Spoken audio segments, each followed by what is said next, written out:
من يهده الله فلا مضل له ومن يضلله فلا هادي له ونشهد أن لا إله إلا الله وحده لا شريك له ونشهد أن محمدًا عبده ورسوله أما بعد فأعوذ بالله من الشيطان الرجيم بسم الله الرحمن الرحيم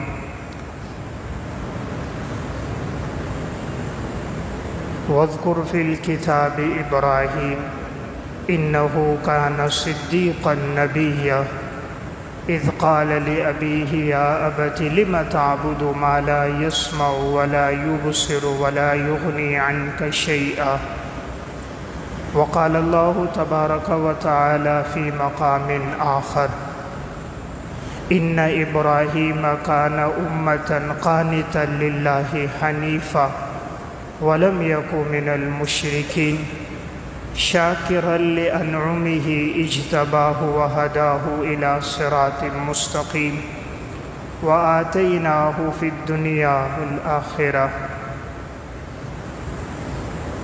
وقال النبي صلى الله عليه وسلم الكيس من دان نفسه وعمل لما بعد الموت والعاجز من اتبع نفسه هواها وتمنى على اللہ صدق اللہ العظیم۔ میرے انتہائی واجب الاحترام قابل صد احترام بھائیوں، دوستوں اور بزرگوں، آج ذی قعدہ کی 29 تاریخ ہے اور اس کے بعد جو مہینہ شروع ہونے والا ہے وہ ذی الحجہ کا بابرکت مہینہ ہے۔ اسلامی مہینوں میں ذی قعدہ کا مہینہ 11واں مہینہ ہے اور اس کے بعد جو اب اگر یہ مہینہ 29 کا ہوا تو آئندہ کل سے انشاءاللہ ذی الحجہ کا مہینہ شروع ہوگا، اور اگر مہینہ 30 کا ہوا تو پرسوں سے شروع ہوگا۔ تو ذی الحجہ کا مہینہ اسلامی مہینوں میں سب سے آخری یعنی 12واں مہینہ ہے۔ اس کے بعد محرم الحرام کا مہینہ ہوتا ہے جس سے اسلامی سال کا آغاز ہوتا ہے۔ یہ جو مہینے ہیں یہ بڑے بابرکت اور بڑے ہی باسعادت مہینے اور ایام ہیں۔ خصوصاً اب جو ذی الحجہ کا مہینہ شروع ہو رہا ہے، اس کا نام ہی ذی الحجہ اس وجہ سے ہے کہ اس میں حج جیسی ایک عظیم و شان عبادت ادا کی جاتی ہے۔ تو اسلامی ارکان میں سے ایک اہم رکن حج ہے، اور اس حج کی ادائیگی ذی الحجہ کے 5 ایام میں ہوتی ہے، یعنی 8، 9، 10، 11 اور 12 ذی الحجہ میں۔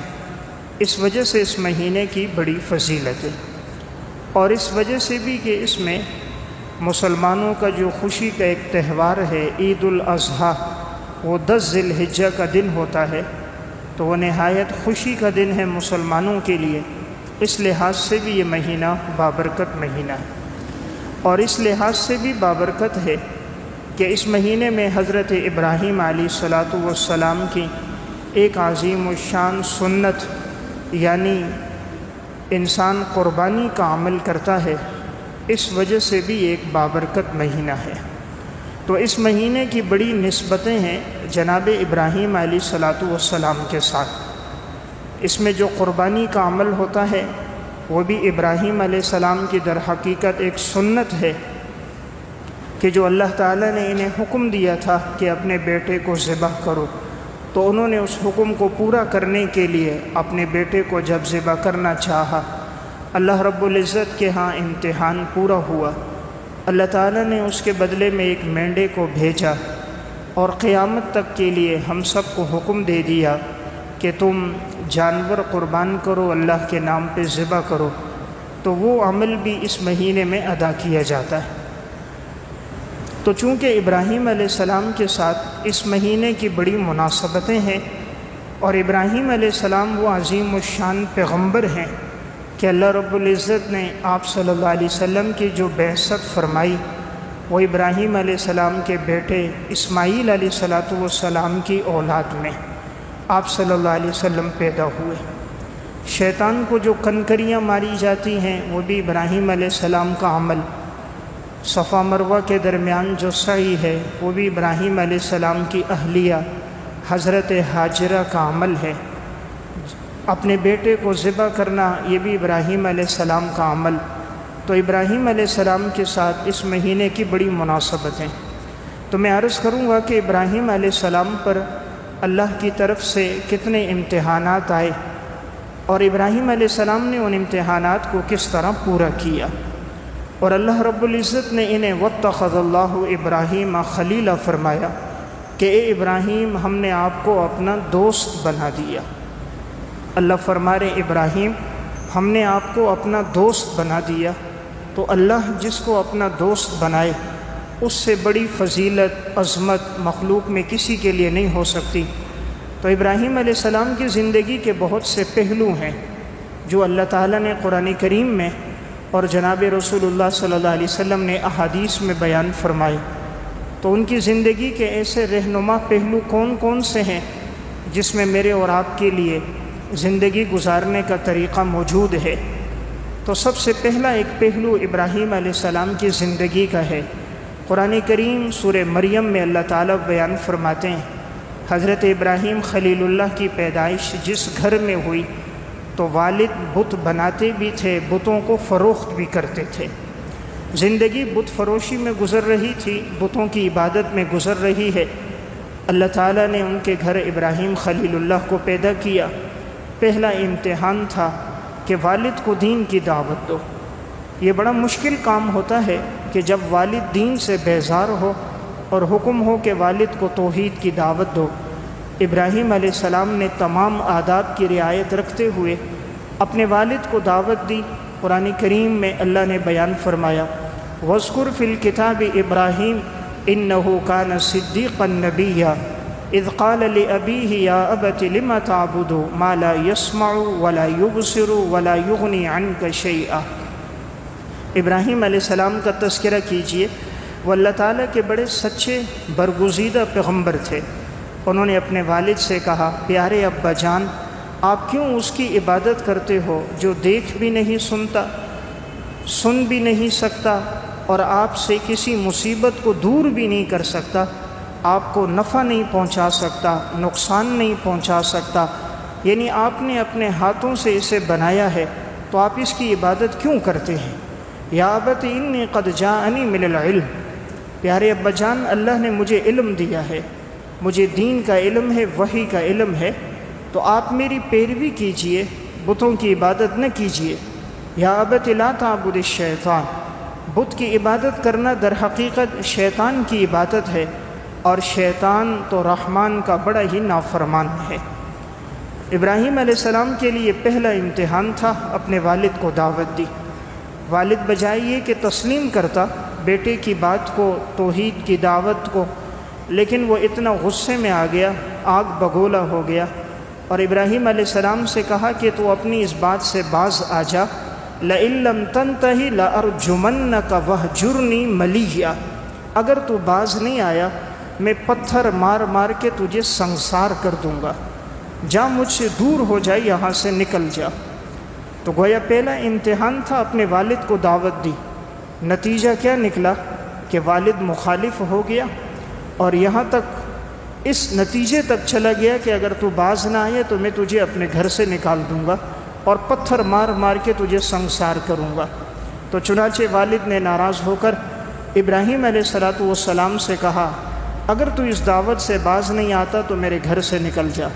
یہ ایک بہت بڑا امتحان ہے کہ جس گھر میں انسان نے آنکھ کھولی ہو، جن والدین کے زیر سایہ زندگی گزر رہی ہو، جہاں زندگی کے بچپن کے ایام گزرے ہوں، اور وہاں ایک دعوت پر باپ مخالف ہو کر گھر سے نکال دے۔ اب زندگی کا دوسرا امتحان آیا۔ اللہ رب العزت نے فرمایا ابراہیم جاؤ، اور وقت کا بادشاہ تھا نمرود، جا کر ابراہیم اس کو دعوت دو۔ اس وقت یہ جو نمرود کی بادشاہت تھی پوری دنیا میں پھیلی ہوئی تھی، اور نمرود وہ بدبخت تھا جس نے ربوبیت کا خدا ہونے کا دعویٰ کیا تھا۔ ابراہیم علیہ السلام تنے تنہا اکیلے آدمی نمرود کے دربار میں پہنچ کر نمرود کو اللہ کی توحید کی دعوت دیتے ہیں۔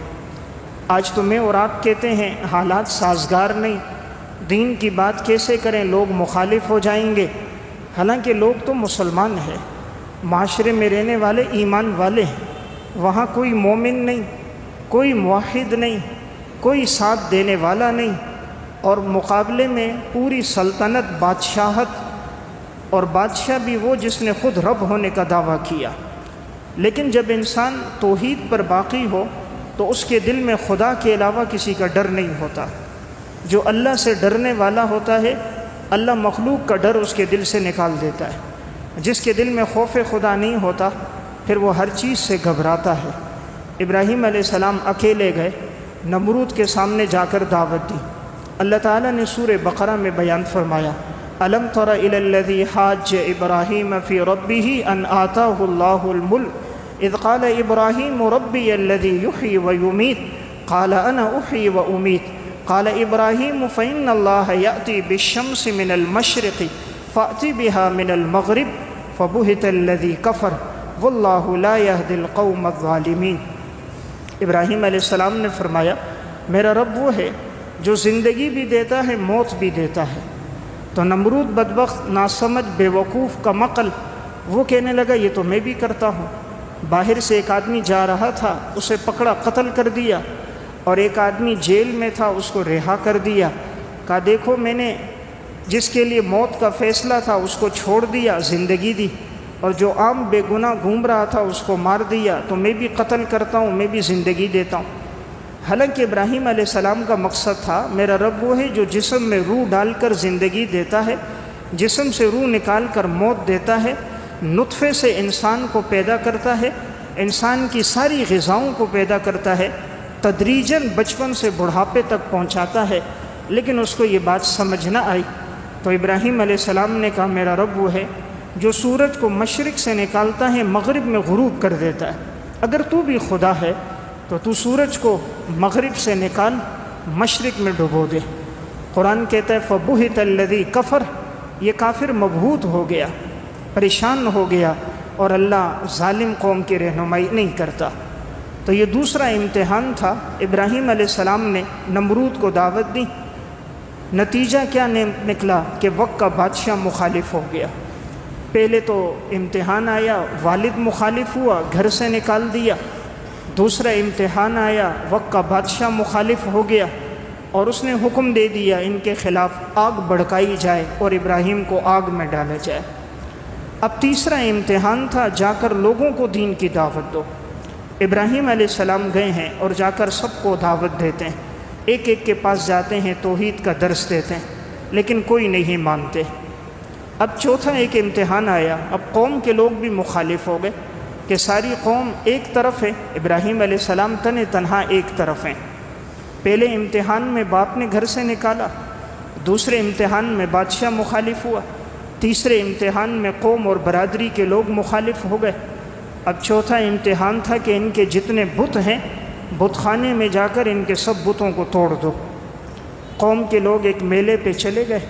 اللہ تعالیٰ سورہ انبیاء میں بیان فرماتا ہے ابراہیم علیہ السلام کلہاڑا لے کر گئے، جتنے بت تھے سارے بتوں کو توڑ دیا، اور ایک کلہاڑا بڑے بت کے گلے میں لٹکا دیا۔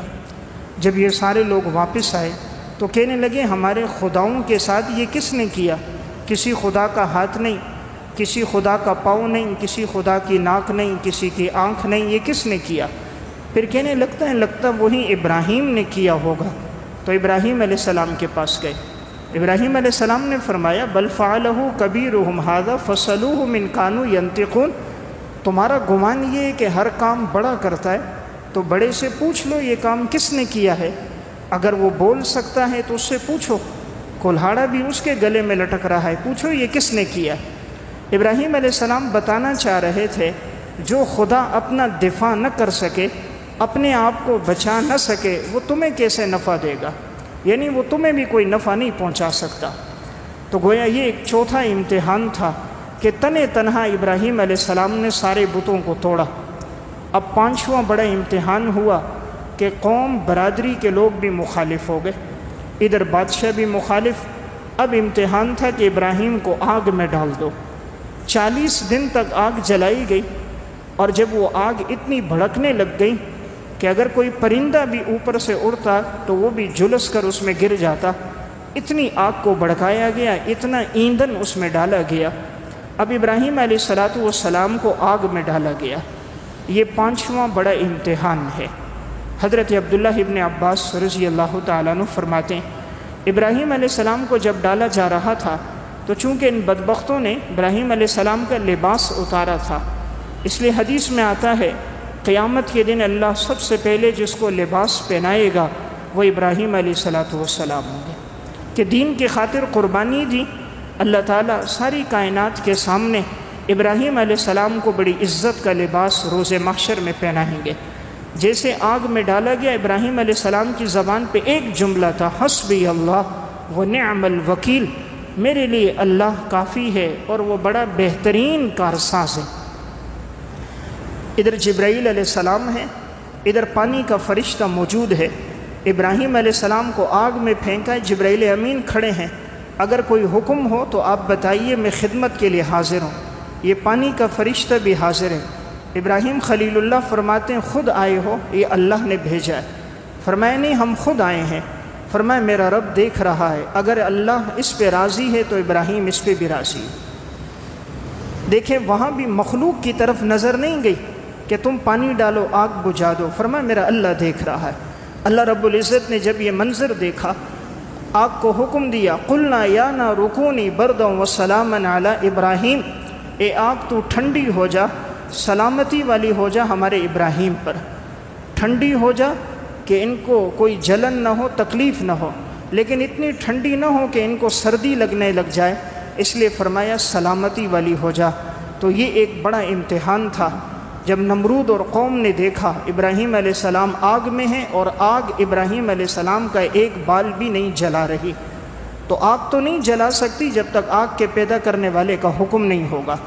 کائنات میں کسی چیز میں کوئی تاثیر نہیں ہے، اللہ کے حکم میں تاثیر ہے۔ چھری تب کاٹے گی جب اللہ کا حکم ہوگا، پانی تب ڈبوئے گا جب اللہ کا حکم ہوگا، آگ تب جلائے گی جب اس کے پیدا کرنے والے کا امر ہوگا۔ تو یہ ایک بڑا امتحان ابراہیم علیہ السلام پر ہی آیا۔ پھر اس کے بعد ایک امتحان اور آیا۔ اللہ تعالیٰ نے فرمایا ابراہیم اب اپنے بچوں کو لے کر ہجرت کرو اور یہاں سے جاؤ شام کی سرزمین کی طرف۔ انسان جس جگہ رہا ہو، جہاں زندگی گزری ہو، اگر وہاں سے کہا جائے اپنے بیوی بچوں کو لے کر اپنا گھر، اپنا مکان، اپنا سامان چھوڑ کر ہجرت کر لو، تو یہ نفس پہ بہت بھاری ہوتا ہے کہ جہاں انسان نے زندگی گزاری رہائش ہے، وہاں انسان کا مکان ہے۔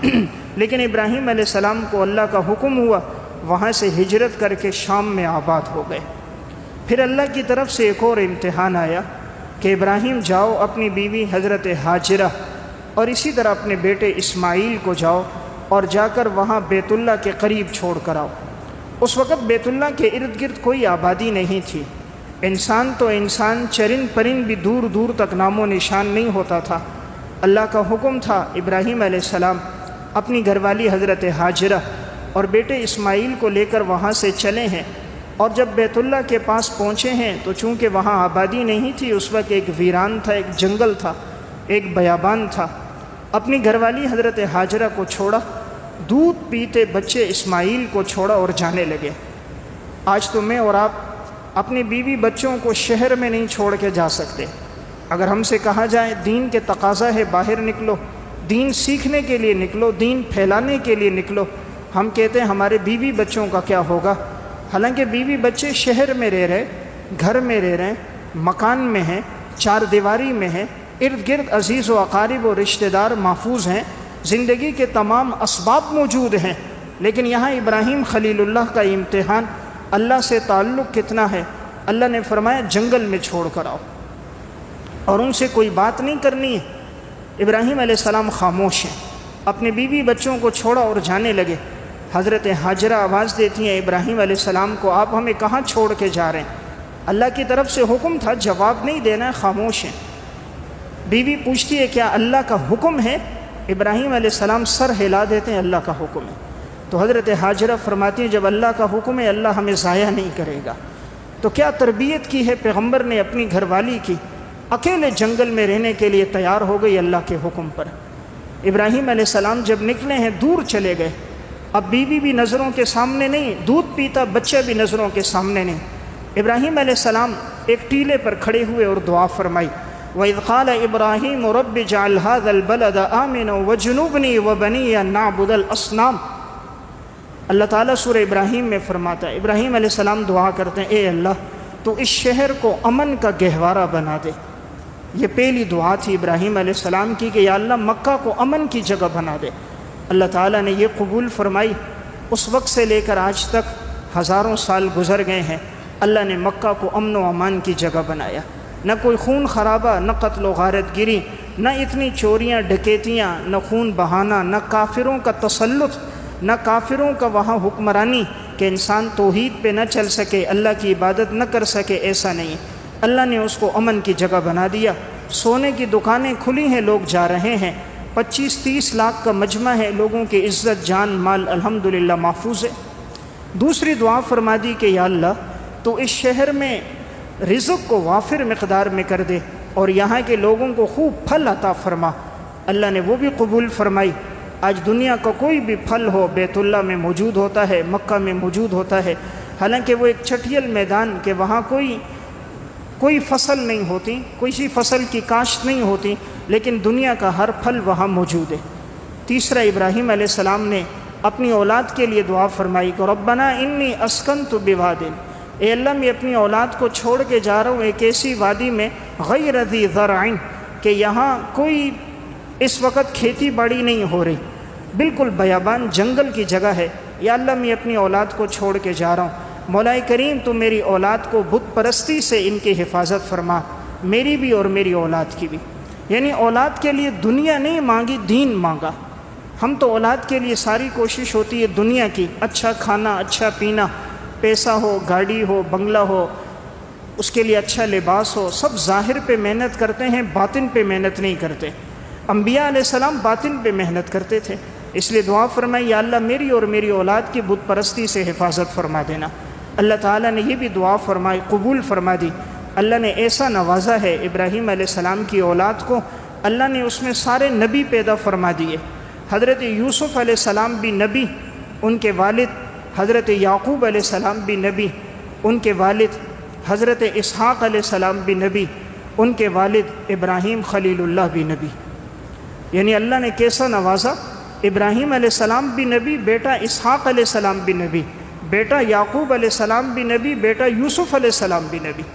دوسری طرف بیٹا دیا اسماعیل علیہ السلام، وہ بھی نبی، اور اس کی اولاد میں اللہ نے امام الانبیاء حضرت محمد رسول اللہ صلی اللہ علیہ وسلم کو اللہ نے پیدا فرمایا۔ تو حضرت ابراہیم علیہ السلام کی بڑی قربانیاں ہیں۔ پھر یہی حضرت ہاجرہ ہیں، اپنے بیٹے کو چھوڑتی ہیں اور دودھ ختم ہو گیا، پانی کی تلاش میں صفا مروہ میں دوڑ رہی ہیں، پھر دوڑ کر آتی ہیں کہیں بیٹے کو کوئی نقصان نہ پہنچائے۔ اللہ کو یہ ادا بھی پسند آئی، آج حکم دے دیا صفا مروہ کے درمیان میلین اخضرین سبز لائٹیں آج بھی لگی ہیں کہ اس جگہ کے درمیان دوڑنا ہے۔ حضرت ہاجرہ دوڑی تھیں، اللہ کو پسند آیا، قیامت تک کے لیے اللہ نے حکم عطا فرما دیا۔ ابراہیم علیہ السلام کا پھر ایک اور بڑا امتحان آیا۔ اب جب یہی بچہ اسماعیل کام کاج کے قابل ہو گیا اور بڑھاپے کا سہارا بنا، اللہ نے تو عطا کیا تھا بڑھاپے میں، فلما بلغ معه السعي قال یا بنی انی ارى في المنام انی اصبحک فانظر ماذا ترى۔ ابراہیم علیہ السلام فرماتے ہیں پیارے بیٹے میں نے خواب دیکھا ہے کہ میں تمہیں خواب میں ذبح کر رہا ہوں، بتاؤ تمہاری کیا رائے ہے۔ بیٹے سے کہہ رہے ہیں بیٹا میں تمہیں ذبح کر رہا ہوں، پیغمبر کا خواب تو وہی ہوتا ہے۔ اور آگے بیٹا بھی اسماعیل علیہ السلام تھے، حالانکہ لڑکپن کا زمانہ ہے، بلوغت نہیں ہوئی، سوچ سمجھ نہیں ہے، انسان کی عقل تو تام ہوتی ہے 40 سال کے بعد، یہاں عمر 12 سال ہے، بعض مفسرین نے لکھا 14 سال ہے۔ 14 سال کا بچہ، 96 سال کا بوڑھا باپ، اور بڑھاپے میں اللہ نے اولاد عطا فرمائی۔ اتنے امتحانات پہلے گزر گئے، اب اللہ فرما رہے ابراہیم اسماعیل کے گلے پہ چھری چلا دو۔ دشمن کے گلے پہ چھری چلانا تو آسان ہے، اپنا لخت جگر ہو، اپنے نطفے سے پیدا ہوا ہو، اپنی گود میں پرورش پائی ہو، آنکھوں کے اشارے پر جان دیتا ہو، بڑھاپے کا سہارا ہو، اسماعیل جیسا فرزند ہو، اور اللہ فرما رہا ہے کہ گلے پہ چھری چلاؤ۔ لیکن آگے حضرت اسماعیل ہیں، فرماتے ہیں یا ابت افعل ما تؤمر ستجدنی انشاءاللہ من الصابرین، پیارے ابا جان اللہ کے حکم کو پورا کرو، آپ مجھے صبر کرنے والوں میں سے پاؤ گے۔ حضرت ابراہیم علیہ السلام نے بیٹے کو لٹایا ہے اور چہرہ زمین کی طرف کیا ہے تاکہ کہیں ایسا نہ ہو چہرے پہ نگاہ پڑے اور اللہ کے حکم کے پورا کرنے میں تاخیر نہ ہو جائے۔ پاؤں یوں باندھ رہے ہیں جیسے قصائی جانور کے پاؤں باندھتا ہے، اور بیٹا بھی کہتا ابا جان چہرہ زمین کی طرف کرنا اور میرے کپڑوں کو نکال دینا تاکہ میری قمیص پہ اگر خون لگ جائے تو والدہ ہاجرہ کے سامنے اگر خون جائے گا تو ان کو تکلیف ہوگی، تو میری قمیص آپ پہلے نکال دیں۔ ابراہیم علیہ السلام اپنے بیٹے کو جب لٹا رہے ہیں، اس سے پہلے وہ منظر تھا۔ آج جو اللہ نے ہمیں حکم دیا کہ شیطان کو کنکریاں مارو، یہ بڑا شیطان، یہ چھوٹا شیطان، یہ درمیانہ شیطان، کہ حاجی کا حج نہیں مکمل ہوگا جب تک وہ 10، 11، 12 ذی الحجہ کو شیطان کو کنکریاں نہ مارے۔ ابراہیم علیہ السلام بیٹے اسماعیل کو منا لے کر جا رہے ہیں، شیطان انسانی صورت میں آ کر کہتا ہے بھائی آپ اپنے بیٹے کو کیوں ذبح کر رہے ہو؟ اللہ نے حکم دینا ہوتا بیداری میں دے دیتا، جانور کو ذبح کر دو، یہ بیٹا تمہارے بڑھاپے کا سہارا ہے۔ مختلف وسوسے ڈالے۔ ابراہیم علیہ السلام نے کنکریاں اٹھائیں اور شیطان کو ایک ایک کنکری ماری۔ تو یہ جو عمل تھا کہ بڑے شیطان کو مارا، دوبارہ آیا، پھر مارا، پھر آیا، پھر مارا، اللہ کو یہ عمل اتنا پسند آیا، اللہ رب العزت نے اس کو بھی قیامت تک کے لیے جاری کر دیا۔ اب ابراہیم علیہ السلام بیٹے کو لٹائے ہوئے ہیں، ذبح کرنے لگ رہے ہیں، آسمان کے فرشتے بھی دیکھ رہے ہیں کہ ابراہیم خلیل اللہ اللہ کے حکم کو کیسا پورا کر رہا ہے۔ تو جیسے ہی ذبح کرنے لگتے ہیں اللہ کی طرف سے حکم آتا ہے قد صدقت الرؤیا انا کذلک نجزی المحسنین، آپ نے خواب کو سچا کر دکھایا اور یقیناً آپ تو سچے اور فرما بردار لوگوں میں سے ہیں۔ وفدیناہ بذبح عظیم، اور ہم نے اس کے بدلے میں ایک مینڈا بھیج دیا۔ ابراہیم علیہ السلام نے اسے ذبح کر دیا، اور آج یہ قربانی کی سنت در حقیقت ابراہیم علیہ السلام کا وہی عمل ہے کہ جو اللہ نے قیامت تک کے لیے جاری کر دیا۔ تو میں عرض کر رہا ہوں ابراہیم علیہ السلام پر اللہ کی طرف سے بڑے امتحانات آئے۔ اللہ قرآن میں فرماتا ہے ابراہیم علیہ السلام کے بارے میں کہ ہم نے ابراہیم علیہ السلام کو آزمایا، ہم نے امتحانات لیے، فَأَتَمَّهُنَّ، سارے امتحانات کو انہوں نے پورا کیا، تو ہم نے پھر ان کو لوگوں کے لیے پیشوا اور مقتدا بنا دیا۔ ابراہیم علیہ السلام کی صفات کیا کیا تھیں؟ اللہ نے قرآن میں صفات بیان فرمائی، ان ابراہیم لحلیم اواہ منیب، حضرت ابراہیم بڑے بردبار تھے۔ حلیم کا معنی بڑا بردبار، اواہ اللہ کے سامنے خوب رونے والے، آہوزاری کرنے والے، منیب اللہ کی طرف رجوع کرنے والے۔ اللہ تعالیٰ نے 3 صفتیں بیان فرمائی کہ ابراہیم علیہ السلام میں پہلی صفت کیا ہے؟ اللہ کے سامنے گڑ گڑانے والے۔ دوسری صفت کیا ہے؟ بڑے بردبار ہیں۔ تیسری صفت کیا ہے؟ اللہ کے سامنے رجوع کرنے والے۔ اللہ کو یہ صفات ابراہیم علیہ السلام میں بڑی پسند تھی۔ ابراہیم علیہ السلام کی ایک صفت اللہ فرماتا ہے ان ابراہیم کان امتن قانتا للہ حنیفا، ابراہیم علیہ السلام اکیلے پوری جماعت کے قائم مقام تھے۔ ایک آدمی تھے لیکن کام اتنا کیا جیسے پوری جماعت کام کرتی ہے، اس لیے اللہ نے امت کا لفظ فرمایا۔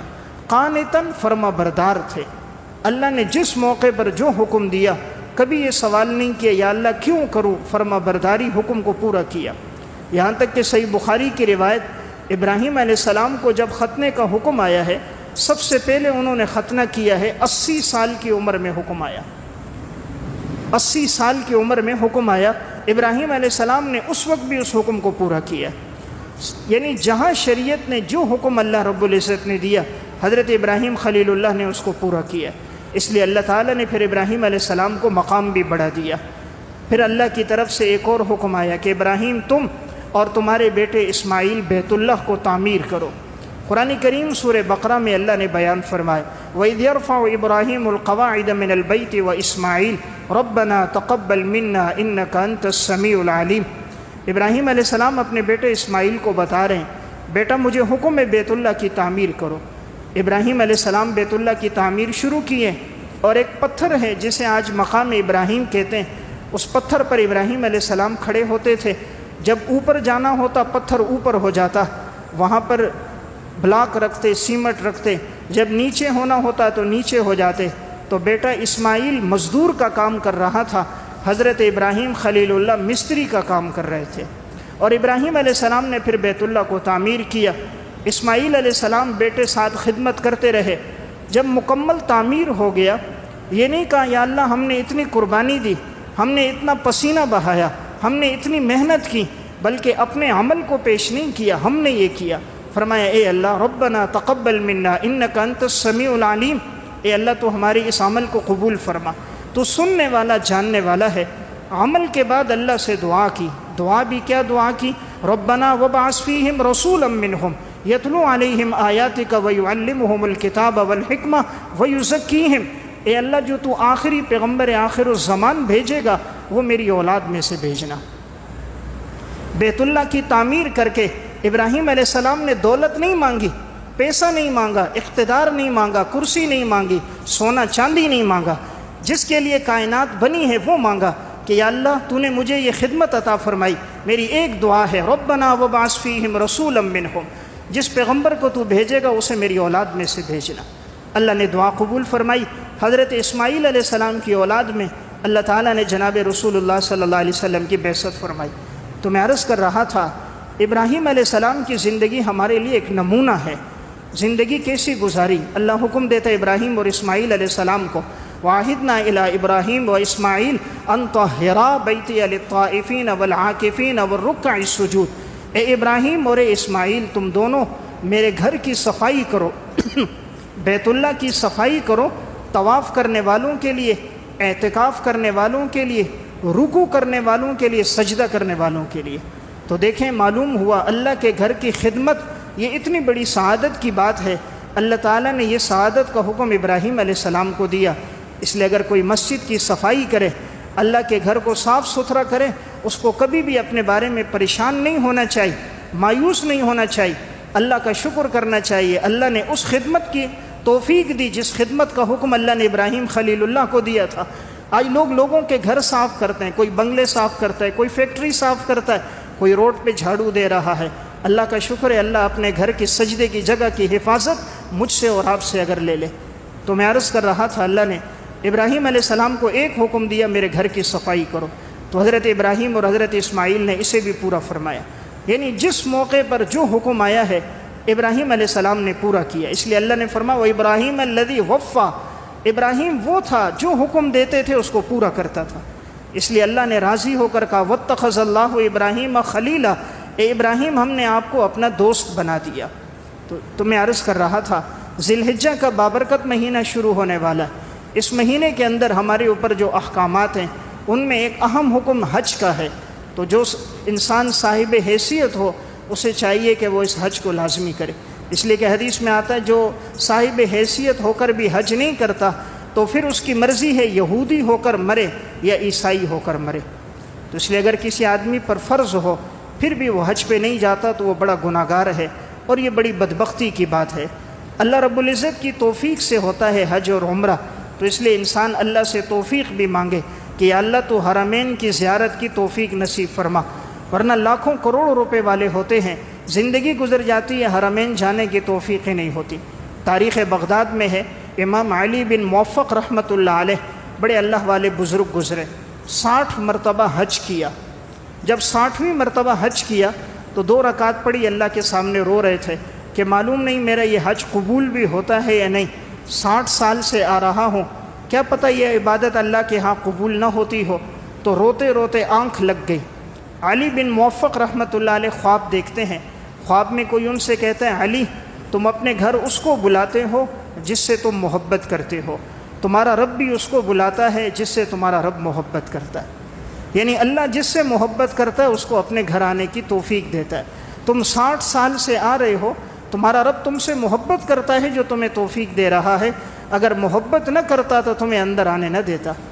حضرت علی بن موفق اٹھے تو خوش ہو گئے، فرمایا الحمدللہ. اس لیے سلف میں ایسے لوگ گزرے کہ جن کی زندگی اس عبادت میں گزر گئی. حضرت عبداللہ ابن عباس رضی اللہ تعالیٰ عنہ الطبقات الکبریٰ میں 11 مرتبہ حج کیا. امام ابو حنیفہ رحمہ اللہ مناقب ابی حنیفہ میں موفق مکی نے اور الجواہر المزیہ میں ہے 55 حج کیے. حضرت سعید بن مسیب رحمۃ اللہ علیہ حلیۃ الاولیاء میں ہے 40 مرتبہ حج پر گئے. امام مکی بن ابراہیم رحمہ اللہ سیر و اعلام النبلاء میں 60 مرتبہ حج کیا. امام اسود بن یزید رحمۃ اللہ علیہ الطبقات الکبریٰ میں 80 مرتبہ حج کیا۔ سفیان بن عیینہ رحمۃ اللہ علیہ 70 مرتبہ حج پر گئے۔ جب آخری سال گئے تو سفیان بن عیینہ نے دعا کی، الطبقات الکبریٰ میں ہے، فرمایا یا اللہ میں ہر دفعہ جا کر یہ دعا کرتا تھا کہ میرا یہ آنا آخری آنا نہ ہو، یا اللہ مجھے دوبارہ بھی آنے کی توفیق دے۔ مولا کریم تو نے 70 مرتبہ توفیق عطا فرما دی، اب مجھے یہ دعا کرتے ہوئے شرم آتی ہے کہ پھر میں یہ کہوں۔ اس سال انہوں نے دعا نہیں کی، اگلے سال سفیان بن عیینہ کا انتقال ہو گیا۔ تو میں عرض کر رہا تھا یہ اللہ کی توفیق سے ہے، تو اس لیے جن پر حج فرض ہو کبھی آدمی اس میں تاخیر نہ کرے۔ بسا اوقات موت آ جاتی ہے اور انسان یہ فریضہ ادا نہیں کر سکتا، بڑا گناہگار ہو جاتا ہے۔ تو اللہ تعالیٰ سے یہ مانگنا چاہیے کہ اللہ تعالیٰ حرمین شریفین کی زیارت کی توفیق عطا فرمائے۔ تو جب اللہ سے دعا ہوگی اللہ رب العزت اس کے اسباب بھی پیدا فرما دیتا ہے۔ جن میں ناقدری ہوتی ہیں اللہ ان کو وہاں جانے کی توفیق ہی نہیں دیتا، چلے بھی جاتے ہیں تو حرم میں اندر جانے کی توفیق نہیں ہوتی۔ ناقابل فراموش سچے واقعات میں ایک واقعہ ہے، ڈاکٹر نوید احمد حیدرآباد کے ایک بڑے ڈاکٹر گزرے۔ وہ کہتے ہیں ایک دفعہ ایسا ہوا کہ ایک مریض میرے پاس لایا گیا، وہ بوڑھے تھے تو میں ان کا علاج کرتا رہا۔ ان کے بیٹے سعودیہ میں تھے تو میں نے کافی ان کا علاج کیا، تو وہ بڑے خوش تھے مجھ سے، ان کا بیٹا بھی بڑا خوش تھا۔ تو اس کے بیٹے کا سعودیہ سے مجھے فون آیا، ڈاکٹر صاحب آپ نے میرے والد کی بڑی خدمت کی ہے، اگر آپ کو کسی چیز کی ضرورت ہے میں سعودیہ سے بھیج دوں۔ تو انہوں نے اس سے کہا مجھے کسی چیز کی ضرورت نہیں ہے، البتہ 2 باتیں ہیں، جب بھی آپ بیت اللہ میں جائیں طواف کریں تو میرے لیے بھی ایک نفلی طواف کر لیا کریں، جب بیت اللہ پہ نگاہ پڑے میرے لیے دعا کر لیا کریں، اور جب مدینہ جانا ہو آپ صلی اللہ علیہ وسلم کے روضے پہ حاضری ہو تو میری طرف سے سلام بھی کہہ دیں، بس یہ میری طرف سے گزارش ہے۔ اس نے آگے سے کہا یہ 2 کام مجھ سے نہیں ہو سکتے۔ انہوں نے کہا کیا آپ طواف نہیں کرتے ہیں؟ اس نے کہا نہیں۔ کہا کبھی حرم میں داخل نہیں ہوئے؟ اس نے کہا کبھی نہیں ہوا۔ کہا کبھی مدینہ گئے؟ کہا کبھی نہیں گیا۔ کہا کتنا عرصہ ہو گیا؟ کہا 32 سال ہو گئے۔ 32 سال سے سعودیہ میں ہے لیکن کبھی بیت اللہ کے طواف کی توفیق نہ ملی، کبھی مدینہ روضہ رسول پہ حاضری کی توفیق نہ ملی۔ اس لیے میں عرض کر رہا تھا یہ اللہ کی توفیق سے ہوتا ہے۔ انسان یہ نہ سمجھے میں جاتا نہیں ہوں، اللہ بلاتا نہیں ہے۔ ابراہیم علیہ السلام نے اعلان کیا تھا وَأَذِّن فِي النَّاسِ بِالْحَجِّ يَأْتُوكَ رِجَالًا وَعَلَى كُلِّ ضَامِرٍ يَأْتِينَ مِنْ كُلِّ فَجٍّ عَمِيقٍ۔ تفسیر ابن جریر میں اور ابن ابی حاتم میں اللہ نے ابراہیم علیہ السلام سے فرمایا ابراہیم اب تم اعلان کرو، تم نے بیت اللہ تعمیر کر دیا تاکہ لوگ حج عمرے کے لیے آئیں۔ ابراہیم علیہ السلام نے فرمایا یا اللہ میرے آواز کیسے پہنچے گی؟ فرمایا ابراہیم تم اعلان کرو ہم تمہاری آواز پہنچائیں گے۔ حضرت ابراہیم خلیل اللہ نے جبل ابی قبیس پہ کھڑے ہو کر اعلان کیا، جنہوں نے اس پکار پہ لبیک کہا اللہ انہیں وہاں آمد کی توفیق دے دیتا ہے۔ اس لیے قرآن کی آیت ہے کہ لوگ دور دراز سے آئیں گے اور دبلی پتلی سواریوں پہ سوار ہو کر مشقت اور تکلیفیں برداشت کر کے آئیں گے۔ آج بھی آپ دیکھو ساری دنیا سے مسلمان وہاں جمع ہوتے ہیں۔ تو میں عرض کر رہا تھا یہ اللہ کی توفیق سے۔ روض الریاحین میں علامہ یافعی رحمہ اللہ نے ایک واقعہ لکھا، فرماتے ہیں ایک شخص کہنے لگا کہ میں طواف کر رہا تھا، میں نے ایک بوڑھے کو دیکھا بڑا ہی بیمار تھا، بڑی تکلیف کی حالت میں تھی، کمر جھکی ہوئی تھی اور وہ طواف کرتا تھا۔ تو میں نے اس سے کہا آپ کہاں سے آئے ہو؟ اس نے مجھ سے کہا میں سمرقند سے آیا ہوں۔ تو میں نے کہا کتنا عرصہ لگا؟ تو چونکہ معذور تھا بیمار تھا اور اتنی گنجائش نہیں تھی کہ سواری پر آ سکے تو پیدل سفر کیا تھا، کہا 5 سال کے اندر میں یہاں پہنچا ہوں۔ 5 سال پیدل سفر کر کے۔ اس بزرگ نے پوچھا بیٹا آپ کا کتنا عرصہ ہوا؟ کہا میں 3 مہینے میں پہنچا ہوں۔ اس نے کہا اللہ کے بندے پھر تو ہر سال حج کیا کرو، 3 مہینے تو کوئی عرصہ نہیں۔ یعنی وہ کہتے ہیں 3 مہینے تو کچھ نہیں، تم تو ہر سال کرو، اور وہ 5 سال پیدل سفر کر کے وہاں پہنچا ہے۔ تو جسے اللہ توفیق دے پھر وہ یوں پہنچتے ہیں۔ تمنائے دل میں واقعہ ہے، حضرت مالک بن دینار رحمۃ اللہ علیہ فرماتے ہیں حج کے ایام شروع ہو گئے تھے، جیسے اب شروع ہیں تو کہتے میں نے ایک دن دیکھا کہ بڑی تپتی ہوئی گرمی ہے اور سورج کی حرارت اور تپش بہت ہے، کوئی انسان حیوان نظر نہیں آ رہے، پرندے بھی درختوں پر بیٹھے ہیں سائے میں۔ تو میں نے ایک آدمی کو دیکھا وہ معذور ہے اور سرین کے بل گھسٹتے ہوئے جا رہا ہے، چل سکتا نہیں ہے تو سرین کے بل دونوں ہاتھ رکھ رکھ کر آگے جاتا ہے۔ مالک بن دینار کہتے مجھے بڑا ترس آیا، میں اس نوجوان کے پاس گیا، یہ معذور تھا، میں نے اس کو اپنے گھر بلانا چاہا، یہ نہ آیا، میں نے وہیں اس کی خدمت کی، اس کو کھانا دیا۔ میں نے کہا کہاں جا رہے ہو؟ کہا حج کے سفر میں جا رہا ہوں۔ تو میں نے کہا آپ کے پاس تو سواری نہیں ہے، آپ پر تو حج لازم ہی نہیں ہے، آپ سواری ہوتی تب حج لازم ہوتا، تو میں ایسا کرتا ہوں آپ کے لیے سواری خرید کر دیتا ہوں، اس سواری پہ جاؤ۔ اس نے فرمایا جب غلام اپنے آقا کی نافرمانی کرے اسے سواریوں پہ نہیں جانا چاہیے، آقا کو منانے کے لیے پیدل جانا چاہیے۔ تو میں اپنے رب کو منانے کے لیے چلا ہوں۔ کہا آپ کے پاس تو سواری نہیں ہے؟ کہا سواری نہیں ہے، الحمدللہ ایمان کا جذبہ تو موجود ہے۔ مالک بن دینار کہتے میں نے کہا آپ ٹھہرو، 2-3 دن میرے پاس ٹھہرو پھر چلو۔ کہا راستہ بہت دور ہے، میں بہت پہلے نکلا ہوں، 7 مہینے ہو گئے، اور میں ایک اندازے سے نکلا تھا کہ اس طرح تاکہ میں پہنچ جاؤں، اگر میں راستے میں ٹھہرا تو میں حج میں نہیں پہنچ سکوں گا۔ مالک بن دینار کہتے میں دیکھ رہا تھا وہ سرین کے بل یوں گھسٹتے گھسٹتے جا رہا ہے۔ کہتے ہیں جب میں بعد میں سواری لے کر بیت اللہ پہنچا تو میں جب طواف کر رہا تھا میں نے اس کو وہیں دیکھ لیا، میں نے دیکھا اور پہچان لیا۔ میں قریب گیا، میں نے سلام کیا، میں وہی مالک بن دینار ہوں۔ بھائی کب پہنچے؟ کہا الحمدللہ 1 ہفتہ ہوا ہے پہنچ گیا۔ کہا کس طرح آئے ہو؟ کہا بس اسی طرح چلتے چلتے آیا، سرین کے بل گھسٹتے ہوئے۔ کہا میں نے دیکھا جب وہ بیت اللہ کا طواف کرتا دعا کرتا تھا ایسا روتا تھا کہ سارے مجمع پہ رقت طاری ہو جاتی تھی۔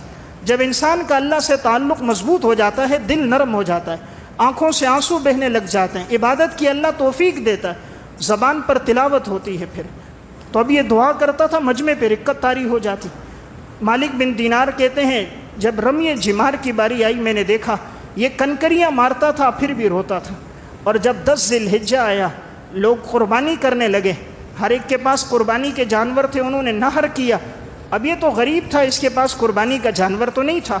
مالک بن دینار کہتے میں نے دیکھا لوگ اس کے قریب تھے، اس نے جھولی پھیلائی اور اللہ سے دعا کر رہے یا اللہ آج سارے لوگ قربانی کر رہے ہیں، حج تمتع والے، حج قران والے، مولا کریم میری اتنی گنجائش نہیں کہ آج میں تیرے نام پر کوئی جانور ذبح کر سکوں، میں گناہگار آدمی اپنی جان لے کر آیا ہوں، یا اللہ میری جان کو اپنے راستے میں قبول فرما۔ مالک بن دینار کہتے اس نے جھولی پھیلائی، آسمان کی طرف نگاہ ڈالی، آنکھوں سے آنسو بہنے لگ گئے، تو کہا میں نے دیکھا اس نے کلمہ پڑھا، سجدے میں گیا، وہی انتقال ہو گیا کہ اللہ میرے پاس کچھ نہیں ہے میں تیرے نام پہ دے سکوں، ایک جان ہے تیرے نام پہ دینے آیا ہوں۔ کہا میرے سامنے کلمہ پڑھا، سجدے میں گیا، جان دے دی۔ تو میں عرض کر رہا تھا یہ اللہ کی توفیق سے، جنہیں اللہ توفیق دے وہ سرین کے بل بھی پہنچ جاتے، جنہیں اللہ توفیق نہ دے وہ اگر اتنی دولت موجود ہو کہ ہر دن وہاں جانے کی سخت ہو، پیسہ ہو، اللہ توفیق نہ دے وہ وہاں نہیں جا سکتے۔ خطبات فقیر میں ایک واقعہ ہے کہ ایک شخص اتنا دولت مند تھا، اتنا پیسے والا تھا کہ اگر وہ روزانہ عمرہ کرنا چاہے تو وہ کر سکتا تھا۔ بیرون ممالک کے تمام کے اس کے سفر ہوئے تھے، امریکہ کے، یورپ کے، فرانس کے، برطانیہ کے تمام سفر ہوئے، کبھی حرمین جانے کی توفیق نہیں ہوئی۔ تو رشتہ داروں نے بہت کہا بھئی اب تو موت کا وقت قریب ہے، 65 سال عمر ہو گئی، چلو اس سال چلے جاؤ۔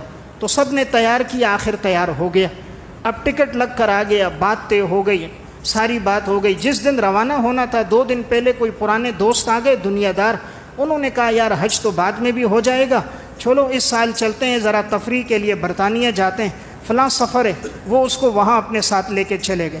یہ وہاں نہیں گیا۔ اب واپسی کے جو تاریخ اس پہ ٹکٹ پہ لکھی ہوئی تھی، جو ساتھی ان کے ساتھ تھے وہ سارے تو چلے گئے، وہاں سے واپس بھی آ گئے، یہ اپنے باہر کے سفر پہ گیا، وہاں سے لوٹ کر آیا۔ جو حجاج کرام اس کے ساتھ جن کے ٹکٹ ہوئے تھے جس دن وہ آئے ہیں 3 دن بعد اس شخص کا انتقال ہو گیا۔